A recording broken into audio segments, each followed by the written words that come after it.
देश में बाढ़ हर साल आती है, हर साल तबाही भी होती है और होता है जानो माल का भारी नुकसान। देश में करीब 10 ऐसे क्षेत्र हैं जहां प्रतिवर्ष हर साल बाढ़ का आना लगभग तय है।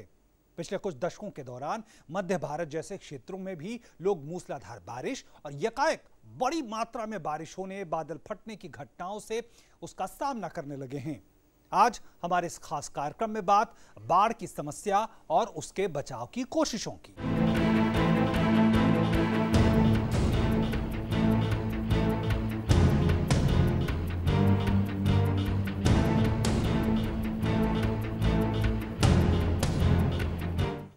आमतौर पर नदी के किनारों और नदियों के डेल्टाओं में बाढ़ भारी कहर बनकर बरपती रही है, लेकिन अब यह पैटर्न बदला है। गुजरात और राजस्थान जैसे इलाकों में बाढ़ तबाही मचा चुकी है, तो वहीं चेन्नई, केरल, मुंबई जैसे शहरी इलाकों की बाढ़ एक अलग ही कहानी कहती है। लेकिन ऐसे में मानना होगा कि आपदा प्रबंधन की क्षमता में भी इजाफा हुआ है। हमारी समझ अब इन आपदाओं से लड़ने की बेहतर है।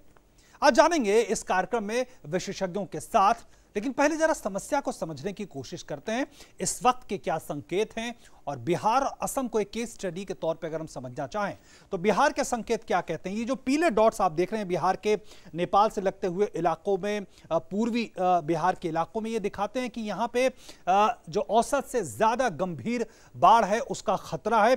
जो पीले बिंदु हैं ये दिखाते हैं कि ये सीमांचल का इलाका, मध्य बिहार का इलाका, पूर्वी बिहार का इलाका, यहाँ पे गंभीर बाढ़ का अंदेशा है और गंभीर बाढ़ यहाँ पे आ सकती है। इस तरह के ये बिंदु इस समय बताते हैं जो बिहार में अमूमन हर साल हमने देखा है।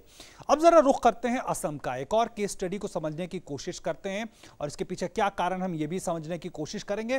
तो ये असम में भी आप देख सकते हैं जहां जहां से ब्रह्मपुत्र नदी गुजरती है उन इलाकों में या तो औसत से ज्यादा गंभीर बाढ़ का खतरा है या फिर गंभीर बाढ़ का खतरा है। या बारपेटा और जो ऊपरी असम के इलाके हैं, डिब्रूगढ़ और आसपास का इलाका, यहाँ पे गंभीर बाढ़ का खतरा इस समय बना हुआ है और कहा जा रहा है 20 से ज्यादा जिले हैं जो बाढ़ से इस वक्त प्रभावित हैं। और लेकिन समस्या क्या है यह हम आपको दिखा रहे हैं। बिहार और नेपाल की सीमा पे जो गंडक बैराज है, यानी जो गंडक नदी नेपाल से आती है, इसके बीचों बीच एक बैराज है जिसका कुछ हिस्सा नेपाल में पड़ता है, कुछ हिस्सा बिहार में पड़ता है। तो यहाँ पे जब दबाव बढ़ता है, यानी पहाड़ी इलाकों में जब तेज बारिश होती है, तो ये जो गंडक बैराज है यहाँ पे पानी छोड़ा जाता है, इन गेटों को खोला जाता है, तो पानी सीधे बहुत बड़ी तेजी से बिहार के मैदानी इलाकों में पहुंचती है।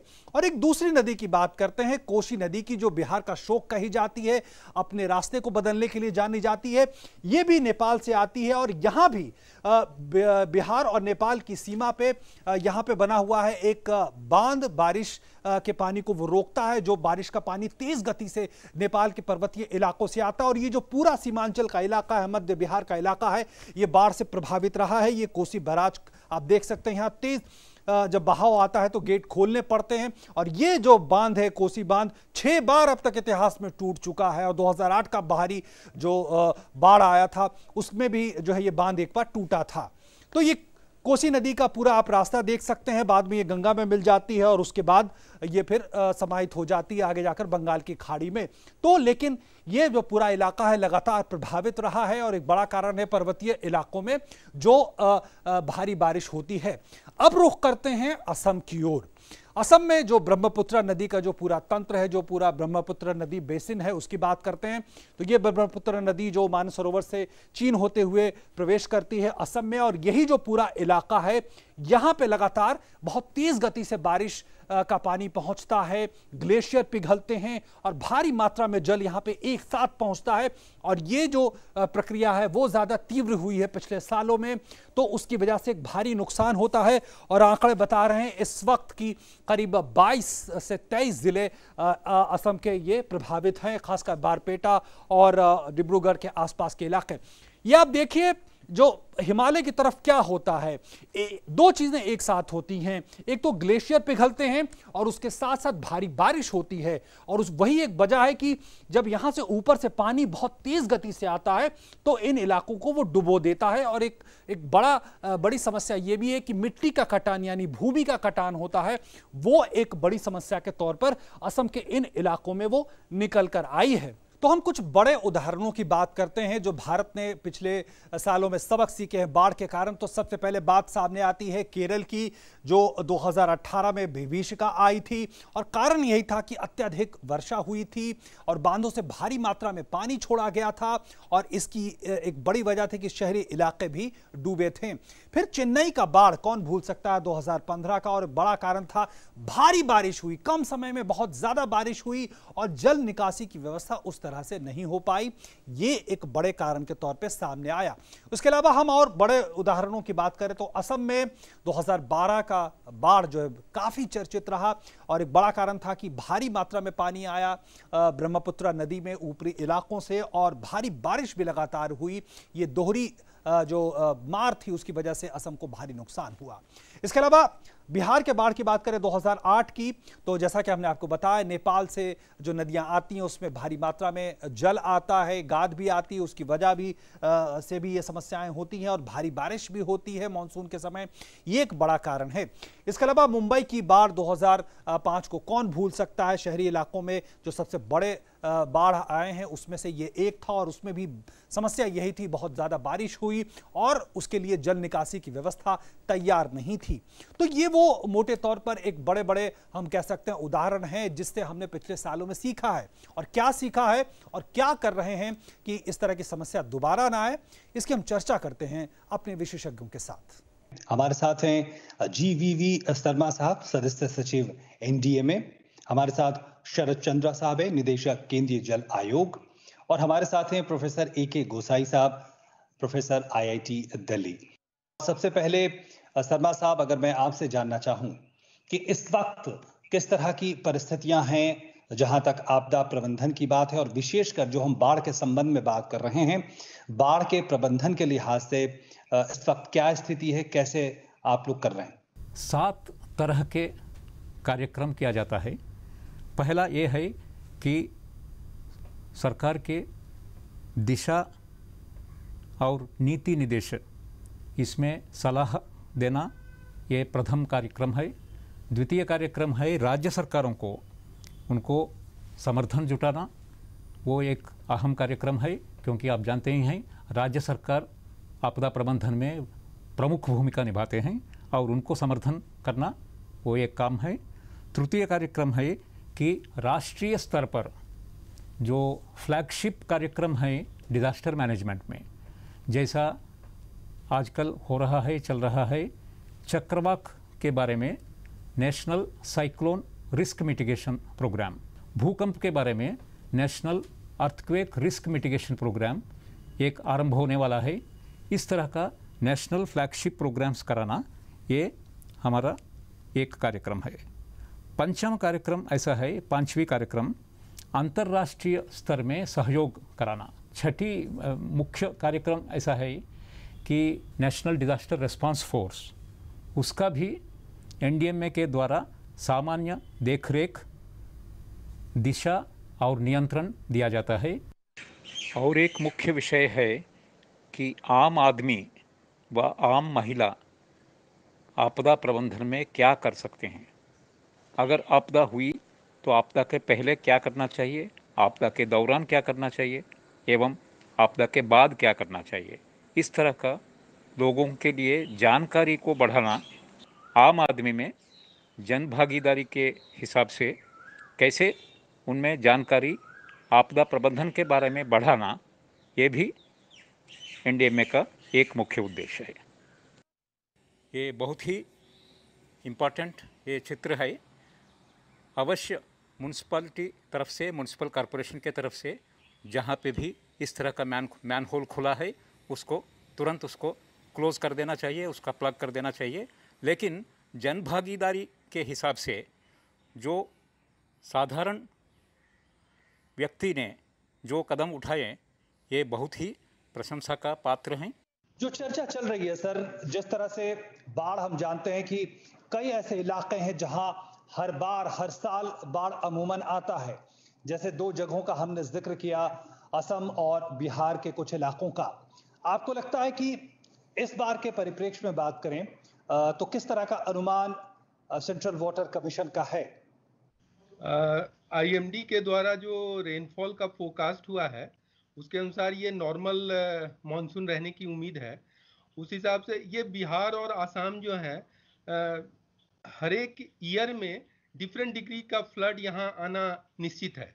तो इस बार के आईएमडी के रेनफॉल के फोरकास्ट के अनुसार एक फेज का फ्लड तो आ चुका वहाँ। पिछले वीक आसाम और बिहार में सिचुएशन ग्रीम था। बहुत सारे हमारे सेंट्रल वाटर कमीशन के जो फ्लड फोरकास्टिंग स्टेशन है वो खतरे के निशान से ऊपर बह रहे थे। तो जैसे जैसे अब रेनफॉल का फोरकास्ट इस रीजन में होगा, क्योंकि रेनफॉल फ्लड जो है शॉर्ट टर्म जो रेनफॉल का फोरकास्ट होता है उस पे फ्लड फोरकास्टिंग किया जा सकता है। लॉन्ग टर्म जो मानसून का फोरकास्ट रहता है, जो लॉन्ग टर्म एवरेज से जो डिविएशन होता है, उसके आधार पर फ्लड का फोरकास्ट हम नहीं कर सकते हैं। जो अलग अलग हम देख रहे हैं, बाढ़ अपनी प्रकृति, अपना तरीका बदल रही है, भारी बारिश हो रही है एक साथ, बहुत ज्यादा और कम समय में हो रही है। इसलिए आपको लगता है कि बाढ़ से निपटने के जो तौर तरीके हैं उसको बदला है, और बदला है तो उससे हम कितना सीख पाए हैं अब तक? नहीं, एक तो आपका कहना बहुत सही है कि ये हमने कोई 20 साल पहले जब स्टडीज हुई थी कि क्लाइमेट चेंज का क्या असर होगा या कि बारिश के ऊपर, तो उस टाइम भी हमारा यही निकल आया था। उसमें जब मॉडलिंग वगैरह करके हमने सारा साइंटिफिक तरीके से स्टडीज की, उसमें एक चीज़ ये आ रही थी कि आपकी इंटेंसिटी ऑफ रेनफॉल जो है वो इंक्रीज होगी आने वाले सालों में। और अभी भी जो जो हम और बढ़ेंगे मिड सेंचुरी की तरफ, तो और भी इंटेंसिटी इंक्रीज होने के चांसेस हैं। जब इंटेंसिटी बढ़ती है, जैसे आपने कहा कि उतने ही समय में पहले जितनी बारिश होती थी अब उससे 20% ज़्यादा या 30% ज़्यादा हो रही है, तो उससे बाढ़ आने का संदेशा और भी ज़्यादा हो जाता है। बाढ़ की जो इंटेंसिटी है वो बढ़ जाती है, क्योंकि पानी जो इकट्ठा होता है वहाँ से कैचमेंट एरिया से, वो सारा कंसंट्रेट करके एक जगह पे आ जाता है, और उसकी निकासी उतनी आसानी से नहीं हो पाती, जिसमें कि रिवर सिस्टम जो है पहले से जो नेचर ने जो बना रखे हैं, अब वो प्रकृति का जो बनाया हुआ चीज़ है वही अब उनको ज़्यादा पाथ चाहिए, उनको ज़्यादा रास्ता चाहिए, क्रॉस सेक्शन बढ़ेंगे, जो फ्लड्स आएंगे, तो वो चीज़ें जो हैं वो आने वाले दिनों में और भी दिखेंगी। तो ये ऐसा था कि ये कुछ बहुत ऐसा अनप्रेसिडेंटेड नहीं है। ये सब हम लोग कह रहे थे कि ऐसा हो सकता है, और वो हो रहा है। पिछले अनुभवों से कितना सीखा है एनडीएमए ने और तमाम एजेंसियों ने, और ये कितनी मदद कर रहा है, और खासकर किस तरह के बदलाव आप लोग ला रहे हैं जहां तक आपदा प्रबंधन और विशेषकर बाढ़ प्रबंधन की बात करें तो? एनडीएमए के द्वारा पहले जो बाढ़ के जो एपिसोड हुए हैं उसके बारे में अध्ययन किया गया। जैसे ब्रह्मपुत्रा रिवर एरोजन, इसके बारे में आईआईटी रुड़की की सहायता से एक अध्ययन किया गया। उसके बाद 2017 गुजरात का बाढ़ के बारे में भी स्टडी किया गया। तमिलनाडु बाढ़ के बारे में भी जो उपदेश मिले हैं वो सब देखा गया। और पिछले साल देश में विभिन्न जगह में जो बाढ़ हुई उसका भी स्टडी किया गया। और मुख्य जो पाठ मिला है, जो उपदेश मिला है, ये ऐसा है कि प्रथम सबसे पहली बात ऐसा है कि जहाँ पे रिजर्वायर है, जलाशय है, वो जलाशय का नियंत्रण ठीक से होना चाहिए। खास करके जब ऊपर एरिया में, जो कैचमेंट एरिया में जब बरसात हो रही है, और उसका आंकड़े है हमारे पास कितना बरसात हुआ है वहाँ ऊपर एरिया में, वो हम जानते हैं कि 2-3 दिन में या 3-4 दिन में वो पानी नीचे आने वाला है। उस स्थिति जानने के बाद भी जलाशय में पानी भरपूर रखना आवश्यक नहीं है। खास करके 2019 में हमने देखा मध्य प्रदेश में गांधी सागर डैम में पानी का बहुत समस्या हुआ, क्योंकि पूरा पानी जलाशय में भरपूर था और उसके बाद भी ऊपर से भी पानी आ रहा था। उस समय गेट खोल देना चाहिए था।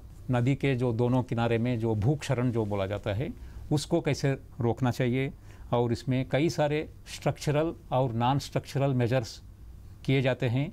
ये जो फ्लड प्लेन जोनिंग की बात अगर हम देखें तो फ्लड प्लेन जोनिंग की, जैसे आप जानते हैं फ्लड्स का पानी दोनों तरफ फैलता है, तो लेकिन उस एरिया में बहुत लोग रहते हैं और भारत जैसा आबादी, सब आबादी को इमीडिएटली फ्लड प्लेन से उनको निकालना भी संभव नहीं है। तो इसीलिए उसको फ्लड प्लेन को जोनिंग करके, जैसा red zone, orange zone, yellow zone, इस तरह का अगर हम विभक्त करें और उसको अगर सूचित करें और डिक्लेयर करें, so that local urban planning authority और सबको पता चले कि कौन सा मकान किस जोन में पड़ता है।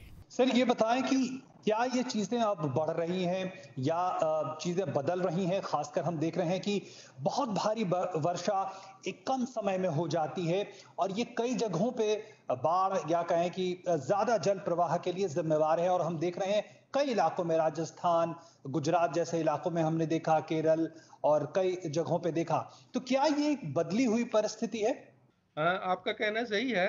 एनफ एविडेंसेस जब हैं जिसमें कि ये देखा जा रहा है कि इंटेंस रेनफॉल जो है, वो इंटेंस रेनफॉल का मतलब है कि हेवी क्वांटिटी ऑफ रेनफॉल जो है कम लिमिटेड टाइम पीरियड में हो रहा है, और इसका वेरिएशन टेम्पोररली भी देखा जा रहा है और स्पेशियली भी देखा जा रहा है।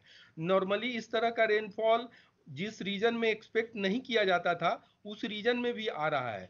जैसे पिछले वर्ष बड़ौदा, जहाँ की 600 mm रेनफॉल हुआ एक दिन में, जो कि नॉर्मली अमूमन वो एनुअल रेनफॉल है बड़ौदा के लिए, वो एक दिन में रेनफॉल। तो इस तरह के रेनफॉल से क्या होता है कि दो तीन तरफ फ्लडिंग की संभावना बढ़ जाती है। जैसे एक होता है, हम लोग फ्लैश फ्लड कहते हैं। नॉर्मल फ्लडिंग जो है वो रिवराइन फ्लडिंग कहलाता है या फ्लूवियल फ्लडिंग कहलाता है, जो कि रिवर के डिस्चार्ज कैपेसिटी से अगर ज़्यादा पानी आ गया तो वो बैंक को स्पिल कर जाता है और near by low lying areas में फ्लडिंग करता है। बट ये जो फ्लैश फ्लड है वो कोई जरूरी नहीं है कि रिवर से ही गाइडेड होता है। ये basically metrological and to some extent hydrological parameter से गवर्न होता है, और ये कंट्री साइड में अगर हेवी इंटेंसिटी रेनफॉल हुआ तो फ्लैश फ्लड आता है। सर तो जिस तरह की कोशिशें जो अलग अलग एजेंसियां कर रही हैं, मसलन चाहे वो फ्लड मैनेजमेंट को लेकर हो, डिजास्टर मैनेजमेंट को लेकर हो, तो ये जो हमारे अनुभव है, हम देख रहे हैं जिस तरह की बारिशें हो रही है, भारी बारिश, जिस तरह से बाढ़ आ रहे हैं, तो कैसे बदलाव हो रहा है इन चुनौतियों से लड़ने के लिए? पहले जो मेथड से उसमें क्या होता था कि जो central water commission normally use करते थे कि ऊपर से बारिश आई, जैसे यमुना के केस में जो ही हथनी कुंड से पानी कितना निकला और रास्ते में कैसे वो आएगा दिल्ली पहुंचते उसे करीब 24 घंटे लग जाते थे। तो उसको लेके, उस गेज को लेके, उस डिस्चार्ज को लेके हम ये देखते थे कि कितना पानी दिल्ली पहुंचने तक कितना लेवल उसका बना रहेगा। That is what we call gauge forecasting. Gauge के ऊपर देख के करते थे फ्लड फोरकास्टिंग। अब आजकल जो है मेथड्स काफ़ी ज़्यादा इम्प्रूव हो गए हैं और उसमें जो लेटेस्ट टेक्नोलॉजी है उसमें जो ही बारिश होती है हम ये बता सकते हैं कि कितना पानी आएगा। जितनी बारिश हुई है उस कैचमेंट में, अभी हमने पिछले साल ही एक फ्लड फोरकास्टिंग साइट बनाई थी, वेबसाइट IMD के साथ मिलके, और वो साइट जो है वो अभी ऑपरेटिव है। तो किस तरह से कोरोना का जो पूरा मामला है, इसके संक्रमण का जो खतरा है, कैसे बाढ़ प्रबंधन और जो बचाव कार्य हैं और जो तमाम तरह की एजेंसियां जो इसमें शामिल हैं, इसने कितना असर डाला और कैसे आप इसको अंजाम दे रहे हैं? NDRF के जवान हो या कोई SDRF के कार्यकर्ता हो या कोई राज्य सरकार के रेवेन्यू प्रशासन के तहसील ऑफिस के कोई भी हो, जो राहत और बचाव कार्यक्रम में जा रहे हैं, वो लोग पहले अपने आप को ठीक से सुरक्षित रखना चाहिए। पर्सनल प्रोटेक्शन इक्विपमेंट पहनना चाहिए। आश्रय स्थल में पहले मान लीजिए कि एक स्कूल में हम 200 लोगों को रख सकते थे, लेकिन अब कोरोना के कारण, फिजिकल डिस्टेंसिंग के कारण 200 लोग को नहीं रख पाएंगे, आप सिर्फ 60 या 70 लोगों को रख पाएंगे। इस बार आपसे 3 गुना ज़्यादा शेल्टर की आवश्यकता है। तो इसीलिए इस तरह का प्रिपेयर्डनेस होना चाहिए। तो ऐसे में आपको लगता है कि ये जो बदली परिस्थितियां हैं और जो पूरा तंत्र है हमारा, खासकर जो क्लाइमेट चेंज को लेकर जो चीजें हो रही हैं, तो जो फ्लड मैनेजमेंट या है डिजास्टर मैनेजमेंट, इसके लिए कितनी चुनौतियां बढ़ी हैं और क्या बदलाव हुए हैं इसमें आपके अनुसार? फ्लैश फ्लड मैंने जैसे पहले बताया कि ये मेनली गवर्न होता है मेट्रोलॉजिकल पैरामीटर्स और to some extent hydrological parameters है। तो इसमें जो हमारा नॉर्मल फ्लड फोरकास्टिंग सिस्टम है वो काम नहीं करता है, बट एक flash flood guidance system IMD develop कर रहा है with the assistance of USAID and that program is coordinated by WMO। तो वो हम लोग से भी वो रिजल्ट शेयर किया जा रहा है। तो सिस्टम अभी ये इवॉल्व कर रहा है, ये साइंस फ्लैश फ्लड फोरकास्टिंग का सिस्टम जो इवॉल्व कर रहा है। डायग्नोस्टिक इस साल से हम लोग चालू कर देंगे। तो चुनौतियां तो बड़ी हैं। कोस्टल फ्लडिंग में जैसे टाइडल जो वेव आता है वो एक पैरामीटर बढ़ जाता है। तो we are accounting flood forecasting system को इस तरह से डेवलप किया जा रहा है कि इन सब पैरामीटर्स को भी उसमें इंक्लूड किया जा रहा है।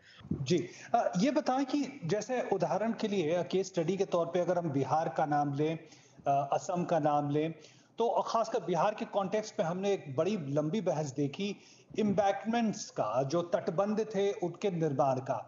एक बार कहता रहा कि बाढ़ की जो इंटेंसिटी बढ़ रही है उसके लिए ये तटबंध एम्बैंकमेंट्स जो हैं ये जिम्मेवार हैं।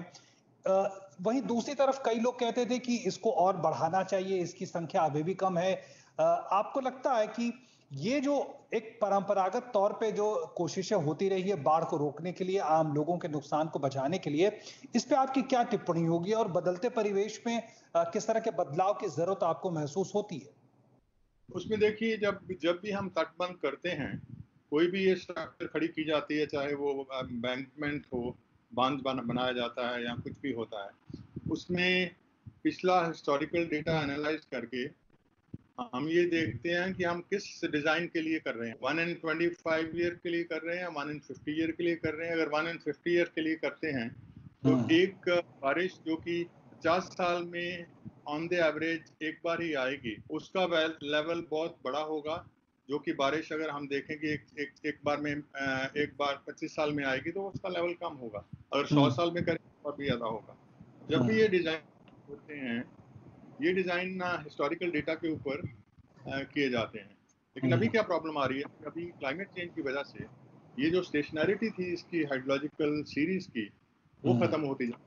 उसमें अभी हम देखें कि अगर आने वाले या अभी के जो आ रहे हैं इवेंट्स, वो इवेंट अगर उस टाइम 1 in 25 ईयर का था, तो अब उसकी इंटेंसिटी अगर आगे वाले भी इवेंट को मिला के देखेंगे तो वो इंटेंसिटी कम हो गई है। वो जो है रिटर्न उसका हो सकता है 15 साल का रह गया हो। तो इसलिए आपका डिजाइन हुआ था वो आपको लगता है कि वो तो ओवर टॉपल कर रहा है, क्योंकि डिजाइन आपने जब किया था तो उस टाइम सीरीज कुछ और थी। क्लाइमेट चेंज का ही असर जो कि सारी इसको झेल रही है और ये अपने कर रहे हैं डिजाइन सारे।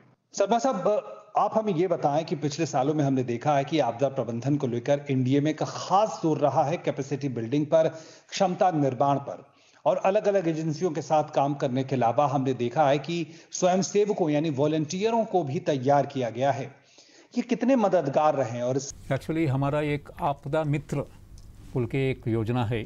इस आपदा मित्र योजना में हम देश के विभिन्न जगहों में करीब 5000 से ज़्यादा स्वेच्छासेवी युवाओं को उनको प्रशिक्षण दिया गया और उनको सिर्फ नॉर्मल काम के लिए नहीं है, उनको बचाव कार्यक्रम में जैसा वो लोग पानी में कूद सकें और लोगों को बचा सकें, इस तरह का लोगों को उनको आइडेंटिफाई किया गया और उनको चयन के बाद उनको प्रशिक्षण दिया गया, उनको इक्विपमेंट भी दिया गया है।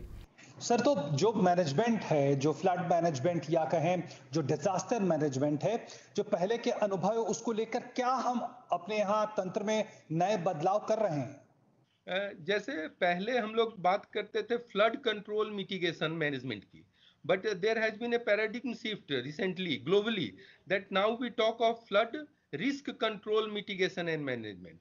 तो जरा फ्लड रिस्क को हमें समझने की जरूरत है। Flood risk mainly directly 3 parameters पर डिपेंडेंट है।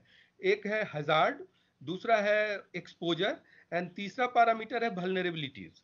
हैजार्ड को अगर हम लोग देखें तो इंडियन कंटेक्स्ट में जो ये स्पेशियल एंड टेम्पोरल वेरिएबिलिटी है, उसके चलते जो नेचुरल फ्लडिंग इवेंट हो रहा है उसको हैजार्ड कहते हैं। इसको हम लोग बहुत हद तक कंट्रोल नहीं कर सकते हैं। Through structural measures, we can control to a certain level of flood. Suppose in 100-year flood, or in agricultural areas, we design a structural measures for 1 in 25-year flood. Second parameter exposure का है। Exposure को हम inversely proportional to capacity of the system develop करते हैं, define करते हैं। और ये कैपेसिटी का मतलब ये गवर्नेंस इशूज है, गवर्नेंस एंड एडमिनिस्ट्रेटिव इशूज, जिसमें कि हम फ्लड प्लेन जोनिंग इंप्लीमेंट करें, फ्लड प्रूफिंग इंप्लीमेंट करें। फ्लड प्लेन जोनिंग मतलब कौन सा लैंड यूज किस फ्लड फ्रीक्वेंसी के लिए यूज होगा, ये हमें डिफाइन करने की जरूरत है। जैसे नदी के पास जो है थोड़ा सा हम हाई डिफेंस इंस्टॉलेशन नहीं स्टेब्लिश करें, वो 1 in 100 ईयर फ्लड के बियॉन्ड करें। तीसरा एलिमेंट बहुत इंपॉर्टेंट हो गया है, वो है वल्नरेबिलिटी एलिमेंट। जैसे विगत कुछ वर्षों में dam releases has become an issue. Kerala flood हो, चाहे लास्ट ईयर चंबल बेसिन में जो गांधी सागर डैम डिस्ट्रेस में आ गया था। तो ये dam by design can not cause flood, but fortunately और अनफॉर्चुनेटली हमारे कंट्री में जो है डैम डेडिकेटेड फ्लड मॉडरेशन के लिए डिजाइन नहीं होते हैं। हमारे अपने चैलेंजेज हैं, जनरली जो है मल्टीपर्पस डैम हम डिजाइन करते हैं। सर एक बात और, अब शहरों में जिस तरह के बाढ़ हम देख रहे हैं, जिस तरह का जल जमाव देख रहे हैं, चेन्नई में हमने देखा, मुंबई लगातार हर साल ऐसी परिस्थितियों से दो चार होता है। क्या आप कहना चाहेंगे जो नए डिजास्टर मैनेजमेंट की तकनीकें इस्तेमाल की जा रही हैं उसके कॉन्टेक्स्ट में कैसे उसका आकलन करेंगे, और इसके अलावा आप क्या बदलना चाहेंगे और क्या सुझाव देना चाहेंगे? नहीं, हमने अभी एक रिसेंट स्टडी करी है दिल्ली के ऊपर, दिल्ली ड्रेनेज मास्टर प्लान हमने बनाया था IIT ने। तो उसमें हमने टेक्निकल ये जितने भी रिसेंट स्टॉर्म वाटर मैनेजमेंट के मॉडल्स हैं उनको लगा के हमने सबसे पहले ये देखा कि दिल्ली में जो ड्रेन्स हैं आपकी, उनकी हालत क्या है। उसमें अगर पानी जब गिरता है तो पानी कितना उसमें आएगा हर ड्रेन में, उसकी कैचमेंट हर एक ड्रेन की कितनी है और उसका साइज अभी कितना है। क्योंकि अगर देखिए जब ये ड्रेन ना बनी थी कोई करीब 50-60 साल पहले, उस टाइम जो आबादी थी यहाँ दिल्ली में बहुत ज़्यादा नहीं थी। बहुत सारा ऐसा था जिसमें कि पानी सोख जाता था, तो उसमें मिट्टी थी, उसमें पानी जो जब गिरता था तो वो पेव्ड नहीं था एरिया। अभी क्या था कि अभी जब पानी गिरता है तो 90% पानी जो है वो सारा ड्रेन की तरफ जाता है। पहले हो सकता है कि 55% या 50% जाता हो, तो ये 40% जो एडिशनल पानी आया वो ड्रेन में जाएगा। अब उस ड्रेन में जगह नहीं है, जब वो डिजाइन किया तो उस टाइम उतना साइज नहीं था उसका, तो इसलिए फ्लडिंग हुई। अभी क्या हो रहा है, अभी मेथड्स ढूंढे जा रहे हैं जिससे कि पानी जब गिरे तो उसको कैसे रोका जा सके कि ताकि ड्रेन में सीधा नहीं आए, वो डिले थोड़ा सा टाइम लेके आए, उसे कहीं कर लिया जाए, उसको कहीं किया जा सकता है या स्टोर किया जा सकता है टेम्परेरीली, ताकि एरिया जो है फ्लड ना हो। और एक महत्वपूर्ण बात अंत में ये जानना चाहूंगा, शर्मा साहब आप ये बताएं सबसे पहले कि इस बार कितना हम आश्वस्त हो सकते हैं तमाम तैयारियों को देखते हुए, और इस बार कहा जा रहा है कि मॉनसून सामान्य रहेगा, बेहतर भी हो सकता है, तो कैसे इस बार की तैयारी है आप लोगों? बहुत अच्छा काम हो रहा है, लेकिन हम इससे संतुष्ट नहीं रहना चाहिए और आगे के लिए हम तैयारी अपकीप रखना चाहिए और प्रस्तुत रहना चाहिए। मैं बहुत बहुत धन्यवाद करना चाहूँगा आप तीनों मेहमानों का, प्रोफेसर गोसाई आपका, इसके अलावा शरद चंद्र साहब आपका हमारे साथ जुड़ने के लिए, और GVV शर्मा साहब आपका हमारे साथ जुड़ने के लिए बहुत बहुत धन्यवाद। मॉनसून के इस सीजन में हमने देखा है कि कई आकाशीय बिजली गिरने की घटनाएं भी हुई हैं जिसने कई लोगों की जान ली है। बिहार की घटना भी हमारे सामने है जहां कहा जा रहा है 80 से ज्यादा लोग आकाशीय बिजली की वजह से मारे गए हैं। जरा हम नजर डाल लेते हैं कि जब ऐसी घटना हो तो हमें क्या करना चाहिए, किन बातों का ध्यान रखना चाहिए। और अगर आकाशीय बिजली की घटना होती है तो बादलों की गड़गड़ाहट के जैसे ही आपको सुनाई दे, आप सुरक्षित स्थानों पर लौट जाएं, सुरक्षित स्थानों में पहुंच जाएं। बादलों की गड़गड़ाहट के बाद करीब 30 मिनट तक बाहर ना जाएं। तूफान से पहले बिजली के उपकरणों का उपयोग न करें। खिड़की, दरवाजों और बारामदों से दूर रहें। बिजली के उपकरणों की अर्थिंग की जांच कर लें। सर्ज रक्षक इलेक्ट्रॉनिक उपकरणों को प्राथमिकता दें। धातु से बने आश्रय स्थलों का प्रयोग न करें। खुले में जमीन पर सिमट कर बैठे अगर आप खुले में मौजूद हैं बिजली गिरने के समय तो पेड़ों के नीचे बिल्कुल भी आश्रय न लें। अगर किसी वाहन के अंदर हैं, किसी गाड़ी के अंदर हैं तो वहीं रुकें। पानी, झील, नावों से बाहर निकल आएं। अगर ऐसी स्थिति में आप हैं तो बिजली के तारों, खंभों, गिरे हुए पेड़ों से दूरी बनाए रखें, सतर्क रहें। प्रभावितों को अगर किसी पे इसका असर हुआ है तो तुरंत डॉक्टरी सहायता दें और जरूरत पड़ने पर सीपीआर जैसी व्यवस्था करें। सीपीआर खुद से दें। आपदा का सामना, हमारे इस खास कार्यक्रम में आज हमने बात की बाढ़ की विभीषिका की समस्या और क्या समाधान हो सकते हैं इसको लेकर। आने वाले एपिसोड्स में हम ऐसे ही आपदा से सामना के कुछ और समस्याओं और उसके समाधान के साथ हाजिर होते रहेंगे। फिलहाल दीजिए हमारी पूरी टीम को इजाजत। नमस्कार।